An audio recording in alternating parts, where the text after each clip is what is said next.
Alright guys, so I'm gonna make this video a little bit backwards. Basically just got done putting a new starter in.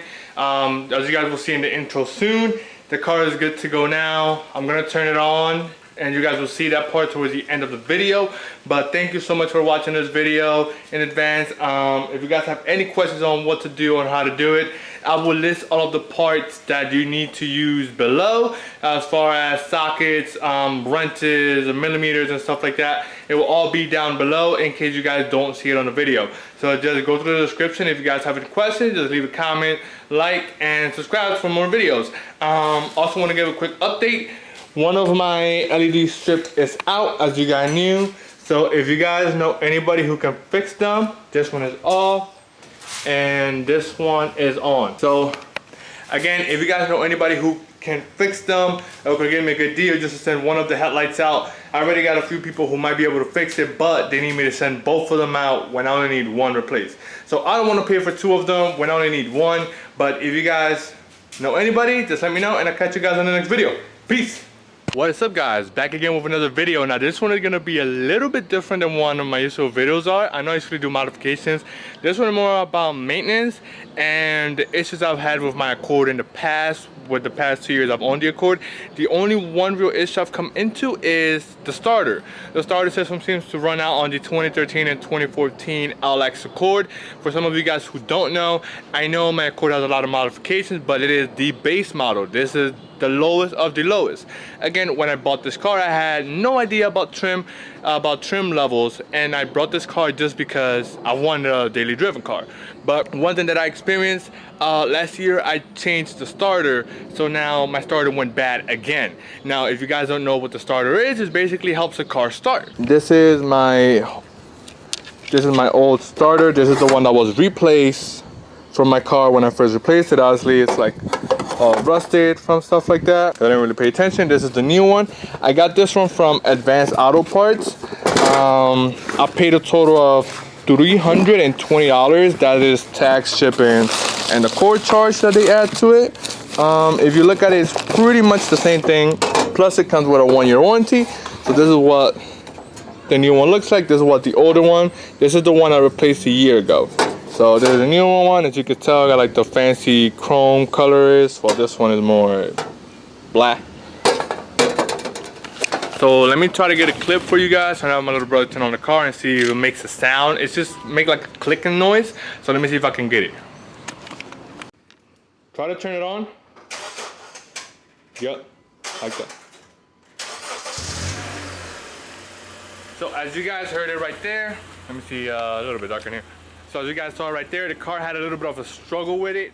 There's nothing wrong with the connection. I checked my battery. I thought it was a battery, but it actually is a starter because I hear the clicking noise. It should be something like click, click every time you try to turn on the car, but it'll eventually turn on the car. It just takes a while sometimes, so it's pretty annoying. You can have the fear of just, you know, being stuck anywhere. So I'm gonna try to fix it and show you guys exactly how it's fixed. I'm pretty sure there's probably more YouTube videos, but I want to make sure I give you guys a detailed one. And so far, this is the only issue I've run into with my car as far as an owner. I've had this car for about 2 years. The starter is the only thing that went bad on me. Again, first time I spent about $250. Now I spend about $300 more. The dealer charges about $500 just for the part alone, and like $250 for labor. Let alone they charge also, it depends on the dealer. Mind you that I am from Jersey. They charge about $125 to just check the car and make sure that that is what's wrong with it, not including the labor and the change of the starter. So let me take out the car real quick and show you guys how to change it. Alright guys, so right now I'm under the car. So what you have to do is my mechanic apparently put this back wrong, because this is supposed to have a little tab here on the side, but it didn't have one. So what you have to do is there's let me see, 14 millimeter right here and a 14 millimeter right here where my finger is at. You have to take this off. You have to take off the connection right here, and then there's a boot. If I can show you guys where it is right here. You can see this boot part, at least with this cable, that is the positive that goes to the battery of the starter. You have to disconnect those. Then once you take those out, you take these off, the 14 millimeter. Now, once you take off the boot, there's gonna be a 12mm up there. So once I take that off, I'll get back to you guys in a little bit. All right, guys, so what I did was I cannot take this off from the top, so I took off the two 14mm from here, from the bottom, and from the top as well. So that way it gave me the chance to turn the starter upside down to the point where I can get this 12mm off. And as you can see, this is the boot that is being covered. And here, like right behind it, is where the connection is at. Let me see if I can show it to you. Should be right here next to it. This one right here. So once I take this off, it's gonna give me the chance to take this off, which is just a simple little switch right here. You hold it down and you pull it off. All right, guys, so here's the older one, the one I just took out of my car. Pretty similar when it comes to this one from Advanced Auto Part. Again, it comes with a year warranty on this one. If it's defective, if I have any issues on the road, they'll better come and fix my car because I'm not fixing this again. But other than that, here's the positive connection with the plug. Same thing here. If you guys look, it's pretty similar. Connections are pretty right there. So there's not much difference between this little thing that pokes out on the side. But either way, this is the positive one. So I just have to take this nut off, put it on, and I'll be good to go. So quick little update, guys.